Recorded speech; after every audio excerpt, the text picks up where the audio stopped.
Hola, buenas tardes a todos. Es un placer estar aquí con ustedes. Muchísimas gracias. Tenemos de invitado al diácono Andrés Luna, que nos hizo el favor de aceptarnos la invitación. La verdad es que estamos muy contentos porque ahorita estamos, como todos sabemos, en un tiempo que se llama Pascua, porque la Pascua no nada más es un momento ni un día, sino es un tiempo que la iglesia nos permite como precisamente para vivirla con alegría. Pues bienvenido, Andrés. Muchísimas gracias. Muchísimas gracias por invitarme. Y sí, básicamente, pues quisiera compartir como lo que es el punto central de nuestra fe, de donde nace también la iglesia, donde cobra sentido nuestra existencia como cristianos. Y pues vamos a hablar un poquito de la resurrección. Y la resurrección casi siempre escuchamos que nos trae alegría. Y curiosamente, se siente menos que la cuaresma. Es bien curioso el hecho de que, por ejemplo, en Cuaresma nos centramos mucho en el cambio de mentalidad o la conversión y lo vivimos, y cada viernes de Cuaresma hacemos a lo mejor nuestro Via Crucis o hacemos nuestras penitencias o sentimos mucho el ayuno, la limosna, los momentos de oración. Y cuando viene el momento de la Pascua, que dura 50 días, 10 días más que la Cuaresma, se vuelve un poquito hasta pesada y tediosa. En un inicio es una fiesta grande y da alegría, pero a nivel de experiencia humana, ya después todos los demás días cobran como que no mucho sentido, a diferencia del tiempo de preparación que era la cuaresma, que nos preparaba precisamente para este momento. Entonces, vamos más que explicar y que ahondar en esto, a cuestionarnos por qué sucede esto, o realmente cuál es el tipo de alegría que nos trae la Pascua, o la Pascua y la resurrección de Cristo, ¿en qué afectan mi vida?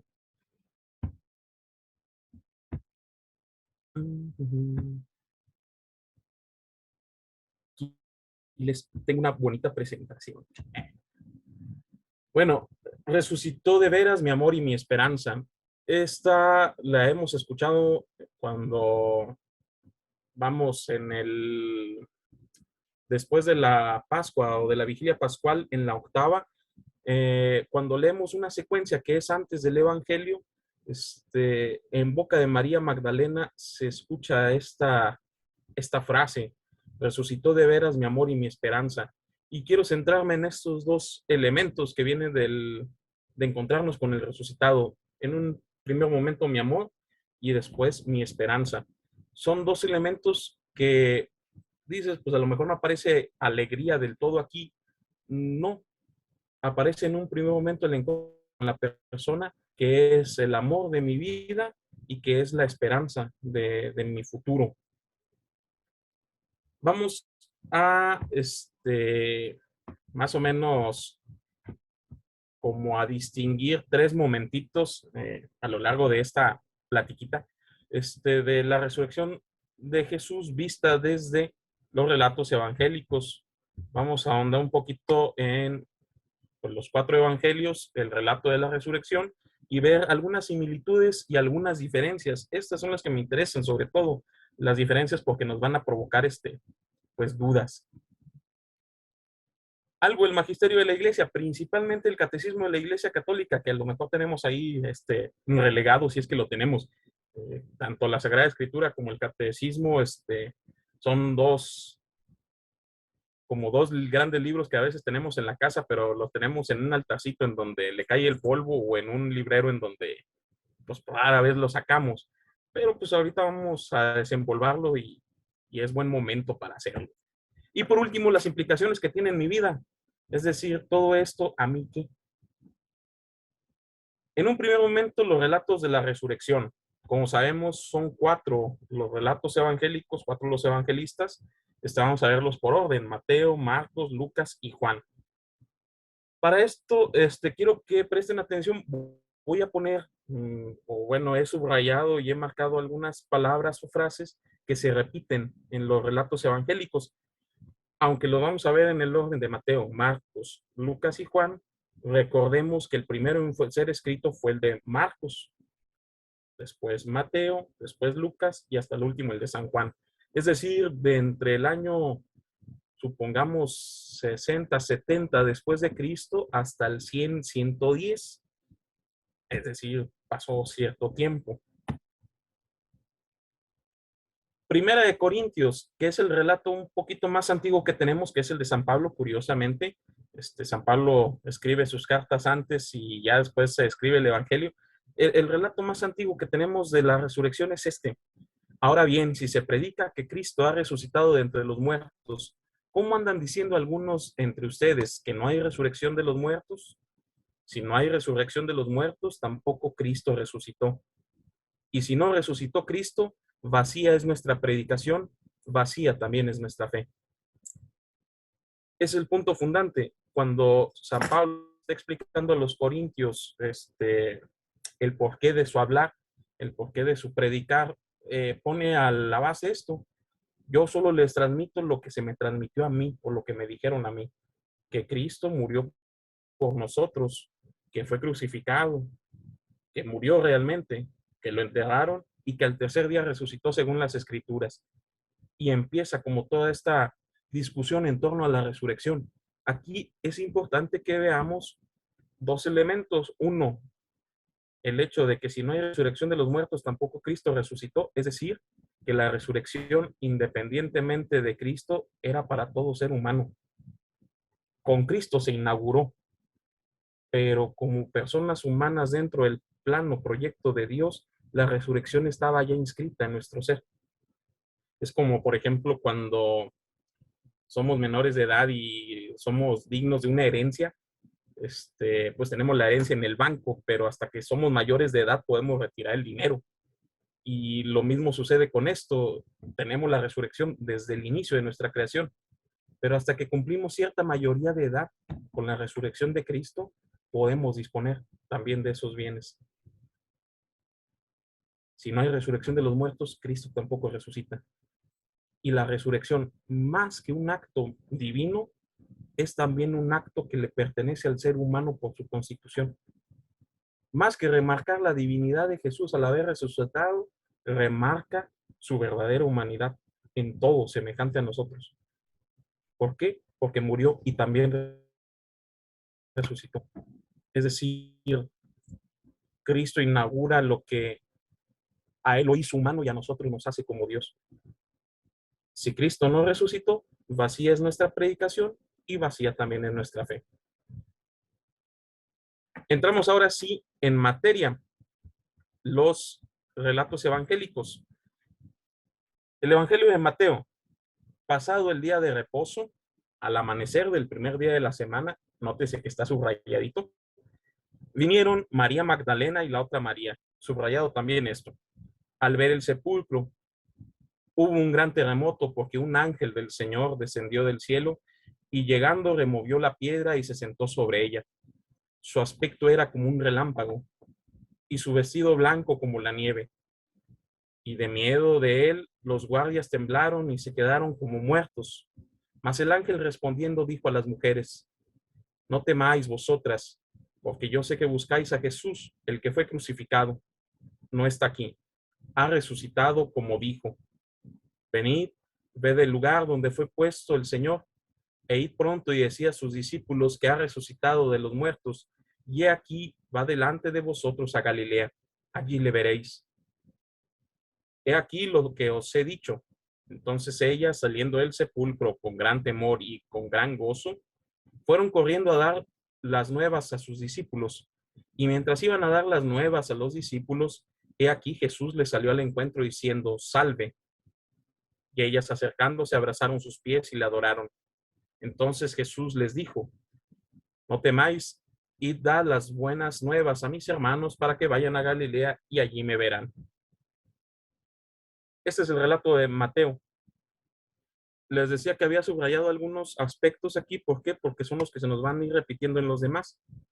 Al amanecer el primer día de la semana, María Magdalena y la otra María, un ángel del Señor, ha resucitado como dijo, y hay una parte en azul que varía en los demás. Es lo que sintieron. Sintieron temor y gran gozo en este relato. Hay algunos elementos que no subrayé, pero que se repiten, como por ejemplo que vayan a Galilea, que ahí le verán, tal, tal, tal. pero como lo esencial son estos puntitos. Veamos el Evangelio de Marcos. Marcos. Cuando pasó el día de reposo, María Magdalena, María la madre de Jacobo y Salomé compraron especias aromáticas para ir a ungirle. Y muy de mañana, el primer día de la semana, vinieron al sepulcro, ya salido el sol. Pero decían entre sí, ¿quién nos moverá la piedra de la entrada del sepulcro? Pero cuando miraron, vieron removida la piedra, que era muy grande. Y cuando entraron al sepulcro, vieron a un joven sentado al lado derecho, cubierto de una larga ropa blanca, y se espantaron. Mas él les dijo, no os asustéis, buscáis a Jesús Nazareno, el que fue crucificado. Ha resucitado, no está aquí. Mirad el lugar en donde le pusieron. Pero id, decid a sus discípulos y a Pedro, que él va delante de vosotros a Galilea. Allí le veréis, como os dijo. Y ellas se fueron huyendo del sepulcro porque les había tomado temblor y espanto. Ni decían nada a nadie porque tenían miedo. Habiendo pues resucitado Jesús por la mañana, el primer día de la semana, apareció primeramente a María Magdalena, de quien había echado 7 demonios. Siendo ella, lo hizo saber a los que habían estado con él, que estaban tristes y llorando. Ellos, cuando oyeron que vivía y que había sido visto por ella, no le creyeron. Nótese que hay algunas diferencias, pero muchas similitudes con el relato anterior. María Magdalena, aquí agrega otros personajes, María la madre de Jacobo y Salomé. Muy de mañana, cuando el primer día de la semana. Ya no vieron un ángel, vieron a un joven sentado, cubierto de blanco. Y aquí no marcan el gozo, marcan más bien el temor y el espanto. El relato de Marcos, diferente al de Mateo. Vamos a ver el de Lucas. El primer día de la semana, muy de mañana, vinieron al sepulcro trayendo las especias aromáticas que habían preparado y algunas otras mujeres con ellas. Y hallaron removida la piedra del sepulcro y entraron, no hallaron el cuerpo del Señor Jesús. Aconteció que estando ellas perplejas por esto, he aquí que se pararon junto a ellas 2 varones con vestiduras resplandecientes, y como tuvieron temor y bajaron el rostro a tierra, les dijeron, ¿por qué buscáis entre los muertos al que vive? No está aquí, sino que ha resucitado. Acordaos de que os habló cuando aún estaba en Galilea, diciendo, es necesario que el Hijo del Hombre sea entregado en manos de hombres pecadores y sea crucificado y resucite al tercer día. Entonces ellas se acordaron de sus palabras y volviendo del sepulcro dieron nuevas de todas estas cosas a los 11 y a todos los demás. Eran María Magdalena y Juana y María, madre de Jacobo, y las demás con ellas, quienes dijeron estas cosas a los apóstoles. Pero a ellos les parecía locura las palabras de ellas y no les creían. Pero levantándose, Pedro corrió al sepulcro y cuando miró dentro vio los lienzos solos y se fue a casa maravillándose de lo que había sucedido. Se repite, primer día de la semana, muy de mañana, no hallaron el cuerpo del Señor, cosa que los demás daban por hecho. Aquí no es un ángel ni un joven, son 2 varones con vestiduras resplandecientes. Agrega una cosa especial. Mateo decía, como él dijo, aquí dice, es necesario que el Hijo del Hombre sea entregado en manos de pecadores, sea como dándonos un resumen. Y los personajes, otra vez, María Magdalena, agrega a Juana y a María, la madre de Jacobo. El último punto es importante porque nos conecta con el Evangelio de Juan. Pedro corrió al sepulcro y cuando miró dentro vio los lienzos solos. Vamos al Evangelio de Juan, que fue el último, el más tardío. El primer día de la semana, María Magdalena fue de mañana, siendo aún oscuro, al sepulcro y vio quitada la piedra del sepulcro. Entonces corrió y fue a Simón Pedro y al otro discípulo al que amaba Jesús y les dijo, se han llevado del sepulcro al Señor y no sabemos dónde le han puesto. Y salieron Pedro y el otro discípulo y fueron al sepulcro. Corrían los 2 juntos, pero el otro discípulo corrió más aprisa que Pedro y llegó primero al sepulcro. Y bajándose a mirar, vio los lienzos puestos allí, pero no entró. Luego llegó Simón Pedro tras él y entró en el sepulcro y vio los lienzos puestos ahí y el sudario que había estado sobre la cabeza de Jesús, no puesto con los lienzos, sino enrollado en un lugar aparte. Entonces entró también el otro discípulo que había venido primero al sepulcro y vio y creyó, porque aún no había entendido la escritura, que era necesario que él resucitase de entre los muertos, y volvieron los discípulos a los suyos. Los 4 relatos evangélicos, aquí se repite, primer día de la semana, igual que en los otros 3, María Magdalena, igual que en los otros 3, nada más de que aquí no agrega más personaje, siendo aún oscuro, es decir, muy temprano, cosa que los demás también decían, vio quitada la piedra del sepulcro, un elemento que los demás dan por hecho, y en este último, porque aún no habían entendido la escritura, cosa que, por ejemplo, Mateo y Lucas remarcan con otras palabras, pero Marcos no.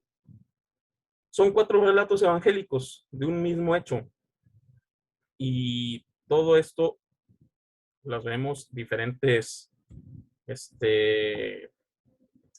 extensiones de texto, diferente acomodo, diferentes perspectivas, con muchas discrepancias. Por ejemplo, en este último no aparecen 2 varones, ni un joven, ni un ángel, pero se parecen en su gran parte o en su gran mayoría.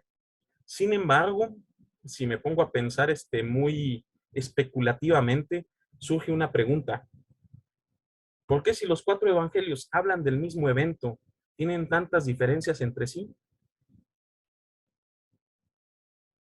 Una pregunta que le surge a los que estudian la Sagrada Escritura, a todos los exegetas, a todos aquellos que se topan con la Biblia y que la ven a lo mejor sin el presupuesto de la fe y que buscan más las diferencias que las concordancias, surge esta pregunta y es muy, muy, muy válida y es muy humano, incluso es hasta obligatorio que nos la hagamos.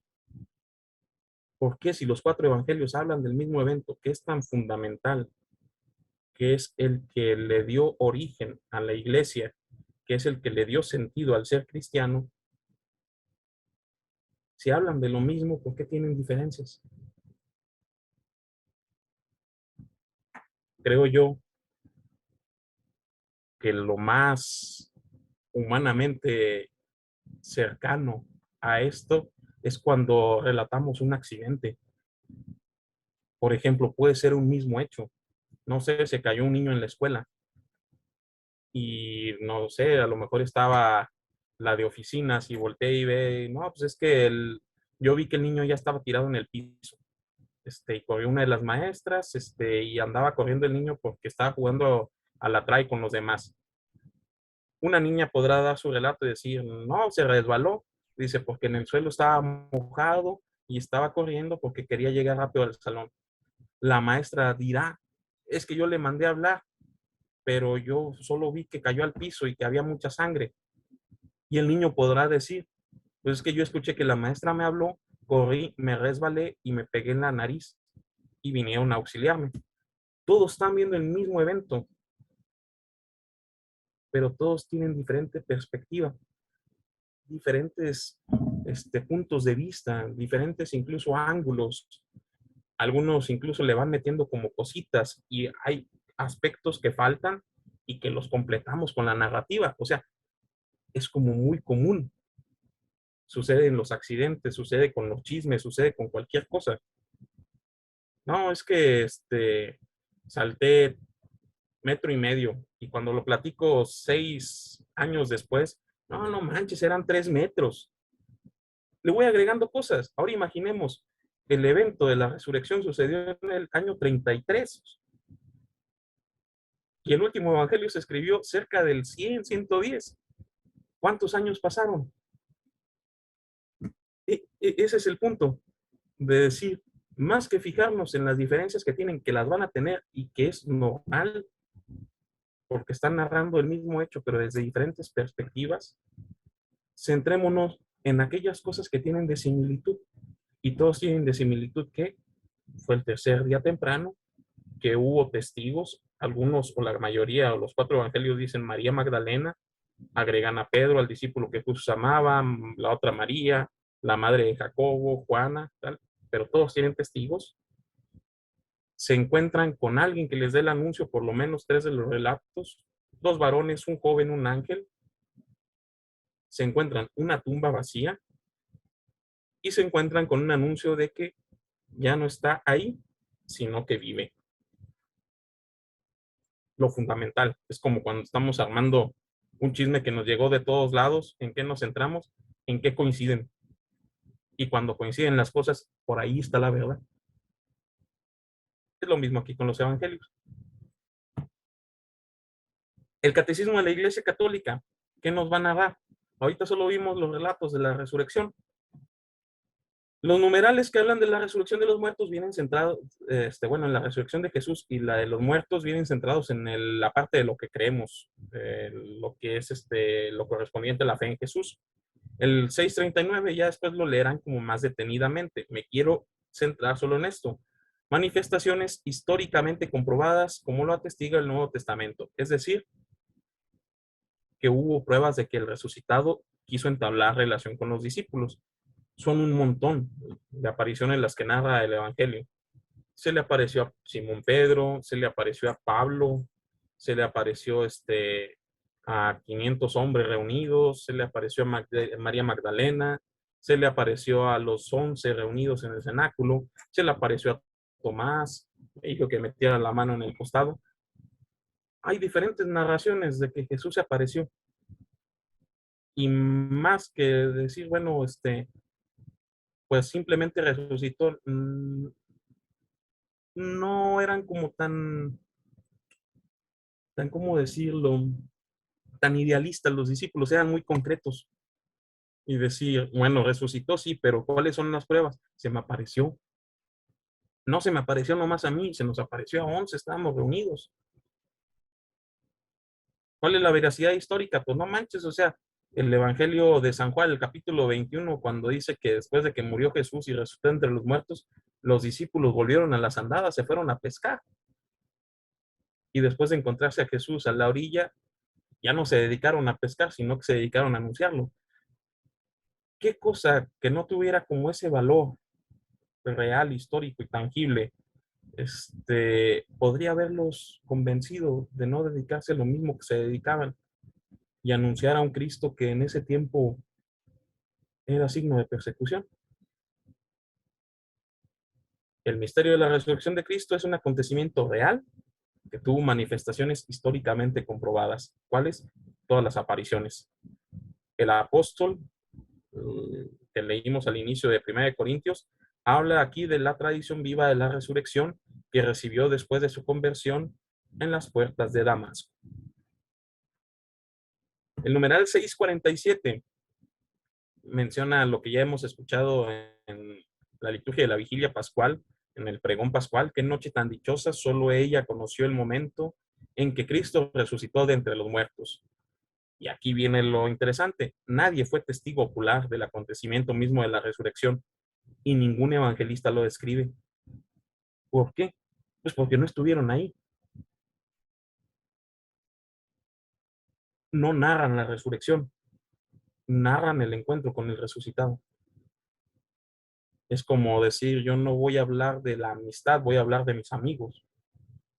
O no quiero hablar yo de, no sé, el amor en sí, sino de las personas que amo. No vamos a hablar de la resurrección, estamos hablando del resucitado que se me apareció, que me habló, que se nos apareció a 11. Ya después todo lo demás está interesante, pero eso es como lo central. En otra parte del Catecismo de la Iglesia Católica, en el numeral 651, dice: la resurrección constituye ante todo la confirmación de todo lo que Cristo hizo y enseñó. ¿En qué sentido? En que la resurrección prueba de que Jesús, todo lo que dijo en vida, dices, ching, era verdad. ¿Por qué? Pues decía, soy el Hijo de Dios. Ah, sí, te lo creo ahorita, pero ya, X. O el Padre y yo somos uno. O les he venido a traer vida para que la tengan en abundancia. Todos esos elementos que a lo mejor veían en un hombre barbón, que predicaba el amor y que iba con 12 y que iba con un montón de mujeres de pueblo en pueblo y que entraba a vivir con los pecadores y comía con ellos y todo, adquiere relevancia con el hecho de la resurrección. ¿Por qué? Cuando sucede un acontecimiento, generalmente nos acordamos de cosas que no habíamos tomado en cuenta. Por ejemplo, no sé, cuando, cuando caemos en la cuenta de algo, de decir, ¿te acuerdas de fulanito de tal? Sí. Ah, pues le gustabas. ¿Cómo? Cuando me dan esa noticia, hago memoria y digo, con razón, se me acercaba, me preguntaba cosas, me daba regalitos, me tal, tal, tal. Pero hasta este acontecimiento caí en cuenta de todo lo pasado que no había tomado en cuenta. Lo mismo sucede con la resurrección. Los discípulos guardan cosas en la mente, pero no les pasa por ningún lado que sean trascendentes hasta que muere Jesús y se encuentran con el resucitado. Y dicen, con razón nos dijo esto, o con razón hacía estas otras cosas, o por eso resucitó a Lázaro, sí es cierto. ¿O te acuerdas en el monte cuando fuimos con Pedro y con Santiago que se transfiguró? Sí. Ah,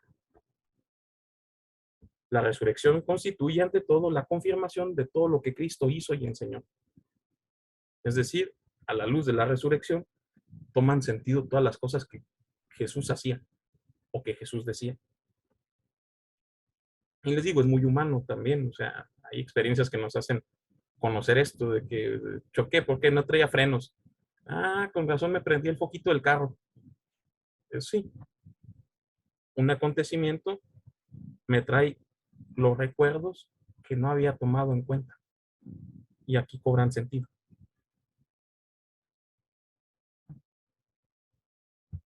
En el numeral 655 dice, la resurrección de Cristo y el propio Cristo resucitado es principio y fuente de nuestra resurrección futura.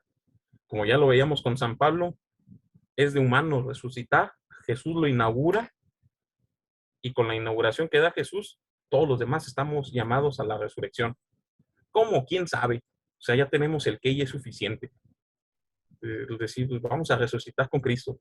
¿Y cuál es el signo de nuestra esperanza? Él.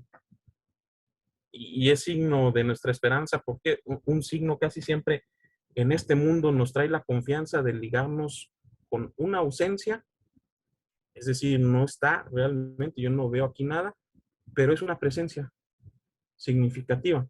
Es como, por ejemplo, cuando dan el anillo de compromiso. ¿Ya están casados? No, pero aquí tengo el anillo. ¿Ya resucitamos? No, pero Cristo ya resucitó. Es la promesa y es el cumplimiento de la promesa. Todavía no lo tenemos, pero sabemos que ya lo tenemos. Es como la misma paradoja de la fe. Lo definía en Hebreos 11. El escritor de la carta a los Hebreos dice que es la fe, es la esperanza de lo que no se tiene y la certeza de lo que no se ve. ¿Me deja igual? Sí, pero si Cristo resucitó, también nosotros vamos a resucitar. ¿Por qué? Tengo el anillo. Es la certeza.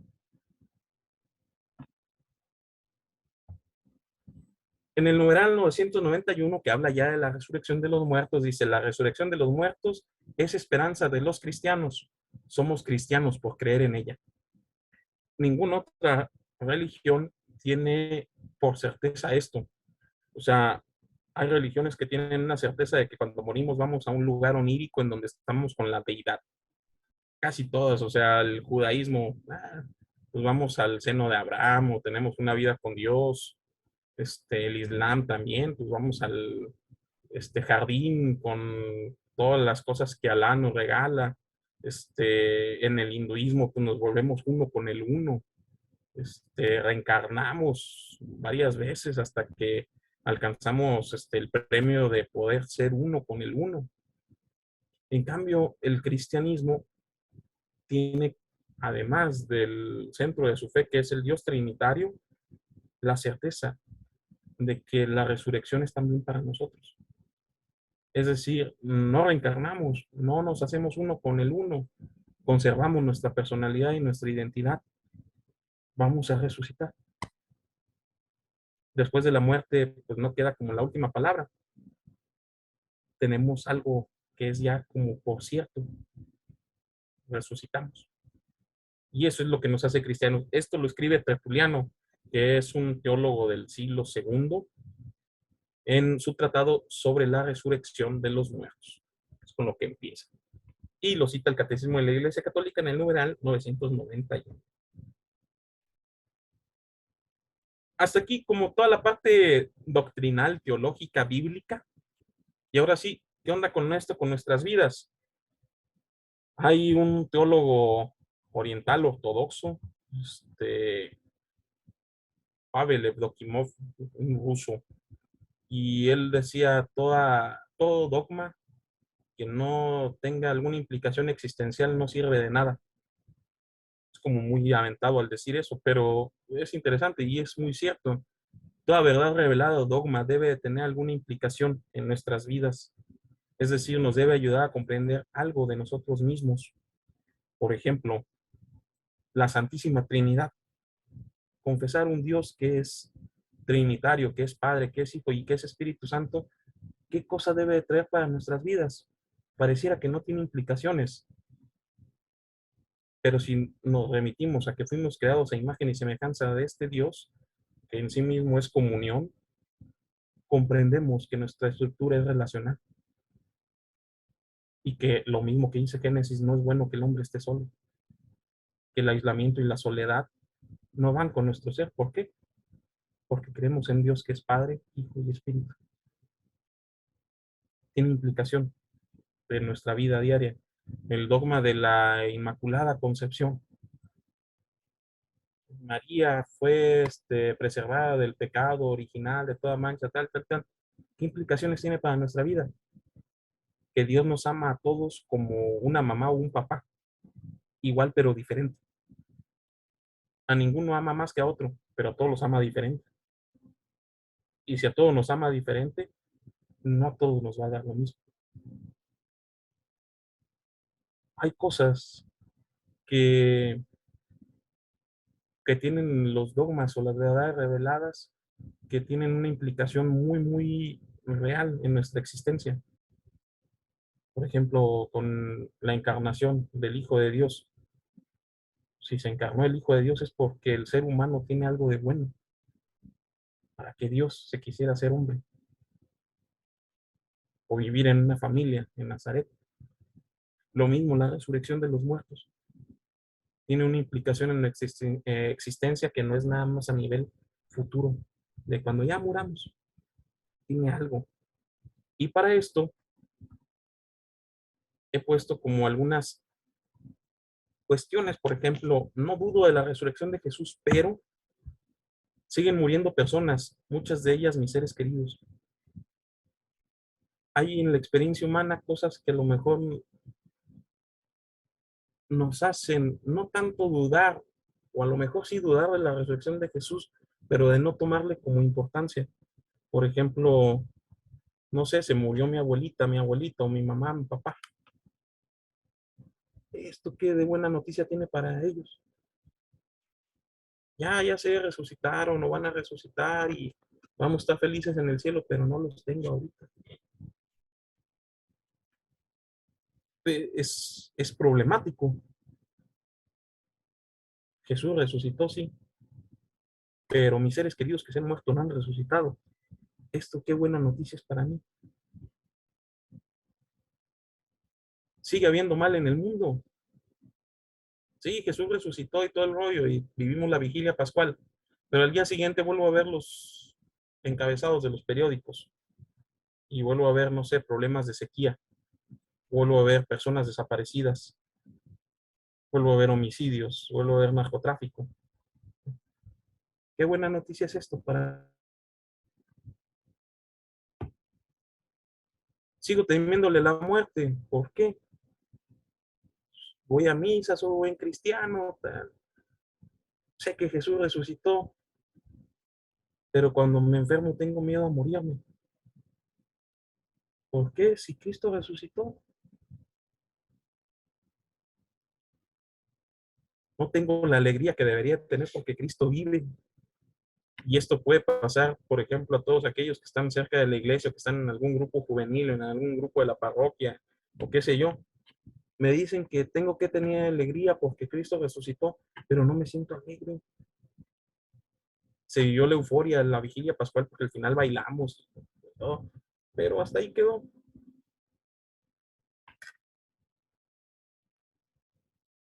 No me puedo esperar a morir para saber si hay vida después de esta. Ok, creo que dicen los relatos que Jesús murió y que lo vieron vivo, pero yo no voy a experimentar eso hasta que me muera. ¿Y eso qué? ¿Qué buena noticia es para mí? O también creo en la reencarnación. Sí, Cristo resucitó, pero nosotros podemos reencarnar. Chequen, son como elementos que a lo mejor nos podemos encontrar en la vida diaria y que son como muy reales, muchos, muy, que pegan mucho a nivel afectivo o a nivel existencial. Ante todo debemos de ver que la resurrección de Jesús sí nos trae alegría, pero indirectamente nos trae en primer lugar esperanza.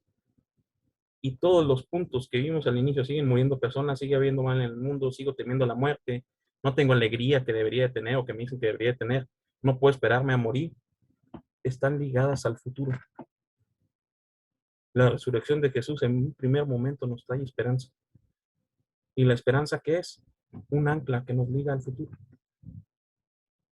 La confianza de que una promesa va a ser cumplida.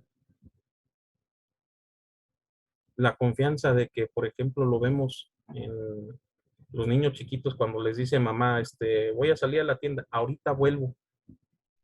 El niño ve alejarse en la mamá, pero se queda con su palabra, el ahorita vuelvo. Y esa lejanía y esa ausencia toman una nueva presencia porque esperan que vuelva. Es decir, la palabra toma el lugar de esa fe. Todos estos elementos son humanos y los vamos a seguir sintiendo. Si nos muere un ser querido, vamos a seguir sintiendo tristeza y está bien y es normal. No debo de sentir culpa por eso. ¿Sigue habiendo mal en el mundo? Sí. ¿Es desalentador? ¿Sigo teniendo la muerte? Sí, porque es una experiencia humana, existencial, que marca el final de nuestra vida terrena. No tengo la alegría que debería tener como el deber ser. Pues no, porque no me ha tocado primeramente a mí. No me puedo esperar a morir para ver si hay vida después de esta. Pues no, porque la resurrección es hasta después. Pero la resurrección en un primer momento nos trae esperanza. Por eso, la primera diapositiva verdaderamente ha resucitado mi amor y mi esperanza. La esperanza nos da de fruto después la alegría. Pero en un primer momento es la esperanza, algo que nos diga el futuro, una promesa. Y es la promesa de que nosotros también compartiremos la vida con aquel que amamos. El de no me puedo esperar a morir para saber si hay vida después de esta, pues no, pero dentro de la misma vida hay experiencias de resurrección, que son como una probadita, como cuando estamos cocinando y taqueamos, bueno, ya después voy a comer el plato fuerte, pero ahorita ya lo estoy probando. En el último domingo de Cuaresma casi siempre se nos habla de la resurrección de Lázaro o del hijo de la viuda de Naín, pero en el ciclo C se nos habla de la mujer adúltera. Casi siempre este último domingo nos va a preparar para la Pascua. Y es obvio, si resucita Lázaro, es porque va a resucitar el Señor. Si resucita al hijo de la viuda de Naín, es porque va a resucitar el Señor. Pero ¿por qué poner un evangelio que habla no de resurrección? Esta mujer no estaba muerta, iba a ser apedreada. Porque la experiencia más humana y más concreta que tenemos de resurrección, o una probadita que tenemos de esta, es el rescate en esta vida, el perdón. Cuando estamos al borde de la muerte y alguien nos rescata. Cuando estamos en depresión absoluta y de repente sentimos que alguien nos saca de ella. Cuando hice un mal grande y encuentro el perdón. Las experiencias de resurrección las vivimos en esta vida. Y son una probadita de lo que es la resurrección futura. Lo que en primer momento nos trae la resurrección de Cristo no es la alegría, es la esperanza. Y la esperanza nos da alegría porque nos encontramos con la persona de Jesús. Es decir, si no conocemos a Jesús como persona, como amigo, como alguien cercano, como alguien que es como muy mío, no podríamos experimentar alegría de saber que está vivo.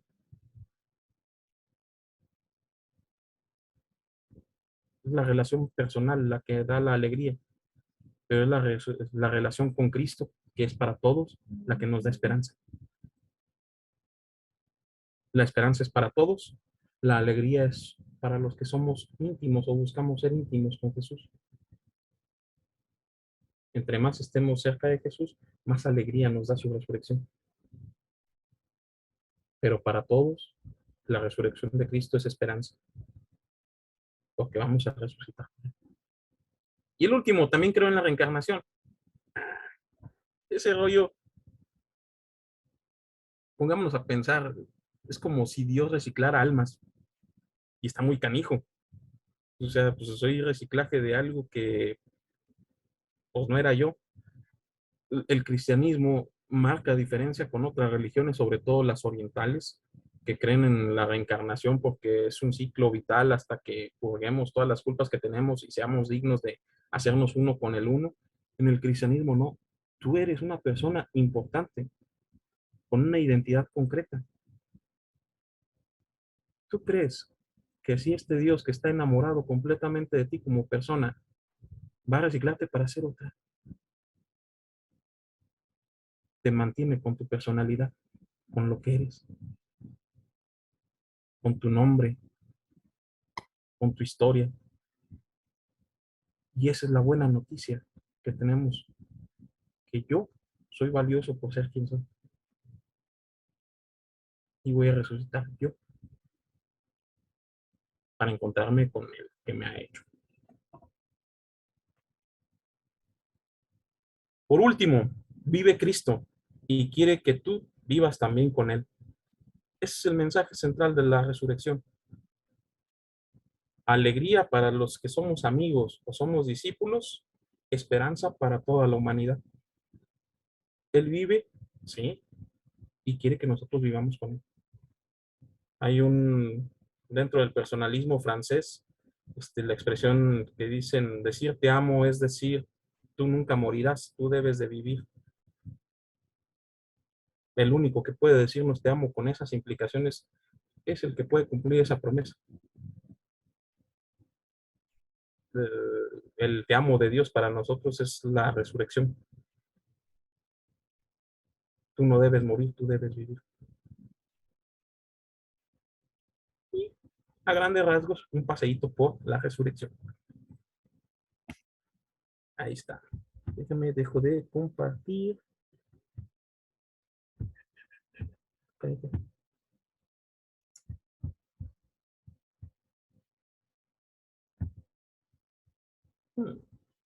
Interesante.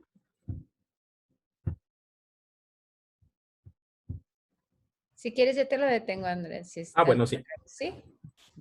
Ahí está, ya. La verdad es que yo estoy bien impresionada. Yo siempre he dicho que estas pláticas, yo soy la primera que yo estoy encantada. La verdad es que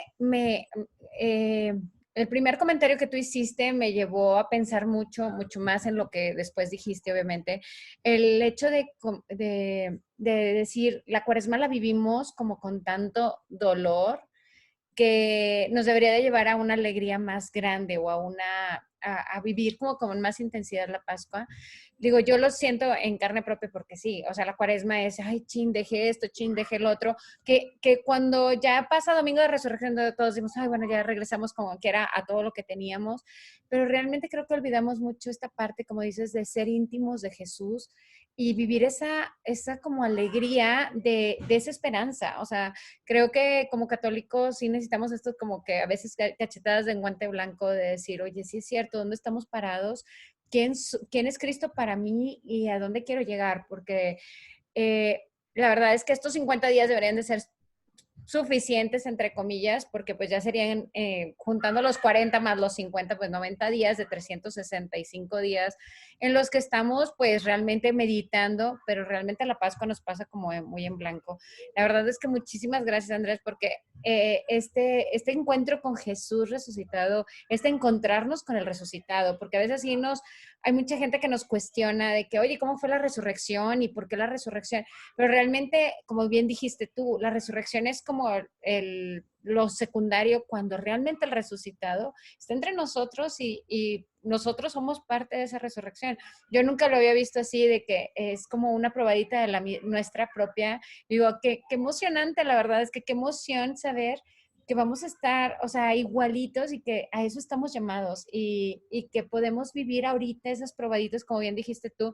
A veces, lamentablemente, no lo vemos, por ejemplo, hasta que casi tenemos un accidente y decimos, ay, me salvé, o sea, estuve a punto de morir, pero como bien dijiste tú y me encantó el escuchar el relato de la adúltera, es esa mujer que estuvo a punto de morir y que nuestro Señor la rescata. Yo creo que esas son las rescatadas que a veces no nos damos cuenta y nuestro Señor nos está dando oportunidad tras oportunidad de vivir en Él, o sea, realmente. O sea, simplemente el estar en una misa, el vivir ese milagro tan grande, a veces nosotros lo tomamos como algo pasajero y decir, ah, bueno, ya cumplí el domingo. Entonces, vivir esa resurrección creo que es tan importante y te agradezco muchísimo porque la verdad es que nos llevaste de tal forma que todos, yo creo que estamos así como que aguas, o sea, ¿cómo la estoy viviendo yo? O sea, ¿cómo la tengo que vivir? Y pues todavía tenemos chance, o sea, todavía tenemos Sí, cuántos días y aparte, digo, la iglesia es tan buena madre que nos lleva y el año que entra lo volvemos a vivir y lo volvemos a vivir de tal forma que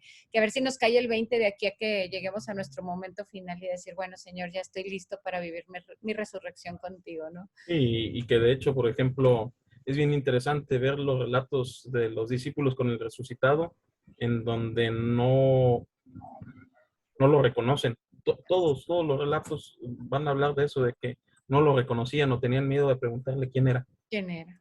Es bien interesante, por ejemplo, el Evangelio de San Juan, el capítulo 21, cuando narra como Lo que la verías. tercera de las apariciones, cuando están en el mar y que ven en la orilla a un hombre, el discípulo que era más amado por Jesús, le dice a Pedro, es el Señor.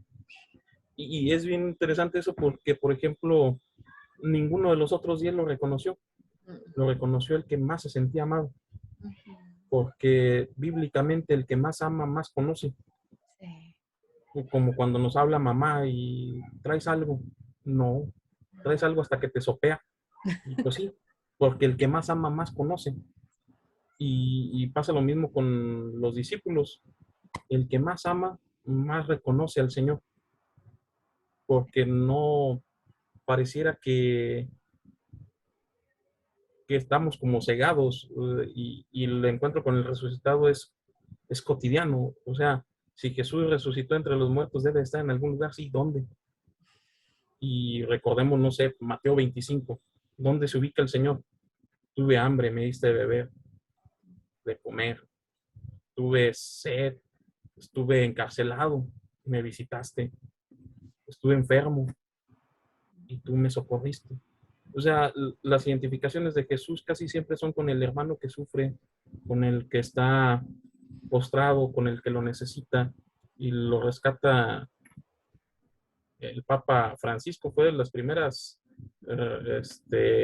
mensajes de Cuaresma que dio, donde nos encontramos a Jesús en las llagas del resucitado, en donde estuvieron las marcas de los clavos. ¿Y cuáles son esas llagas? Los hermanos necesitados, los pobres, los que sufren, tal, tal, tal. O sea, el encuentro con Jesús es un ejercicio de amor en primer lugar, para después reconocerle. ¿En Darle. dónde? Pues en donde lo reconocieron todos los que supieron amar, que eran los santos, en el que sufría, en el que estaba ignorante, en el que estaba desconsolado, y todos ellos se encontraron con el resucitado. Entonces, es como el itinerario que tenemos también como cristianos en este tiempo de Pascua. Si ya hicimos ayuno, oración y limosna, ahora lo vamos a seguir haciendo, pero nos cambió el sentido. Exacto. Después de la resurrección de Jesús, cambió el sentido. Y decimos, por eso lo estamos haciendo, Por para eso. reconocer a Jesús en el ejercicio de amor. Entre más amamos, más lo reconocemos. Y yo creo que también es no agüitarnos tanto, así como, o sea, como Pedro, que no lo reconoció, pero luego cuando lo ve, pues se lanza al mar. Uh Bueno, -huh. pues yo creo que si estamos en ese proceso, ya cuando nos digan, pues ahora sí, es precisamente al escucharte a ti, pues es lánzate al mar, o sea, ve a buscarlo, o sea, porque realmente tal vez no lo reconoces muy bien, pero la experiencia da ese conocimiento. Y yo creo que esto es algo como muy particular de los evangélicos y que yo creo que por eso también jalan tanta gente, porque ellos siempre te presentan esta relación personal con Cristo. Sí, Y tal vez a veces los católicos lo queremos poner como muy señor, allá como que en el altar, muy lejos, y realmente nosotros como católicos también tenemos que tener esa relación personal con Cristo, ese como tú decías, sentir lo mío, es el mío, o sea, es mi Cristo, y es para mí, ujú, es en mi vida, o sea, y sentirlo tan nuestro que podamos precisamente el día de Pentecostés recibir al Espíritu Santo y sentirnos ahora sí llamados a salir. y sí. Pero sí, pues muchísimas gracias, Andrés. La verdad es que encantadísima de tenerte. Muchas gracias por aceptar la invitación y esperemos que no sea la última. Y pues muchas felicidades porque como me decías al principio, pues ya estás muy cerca de tu ordenación. Dios te bendiga muchísimo y pues gracias por tu vocación. No, al contrario, muchas gracias y también feliz Día de las Madres. Ay, gracias, qué lindo, muchas gracias. Pues muchas gracias, Andrés. Que Dios te bendiga y pues nos vemos pronto. Claro que sí, igualmente nos vemos. Hasta luego.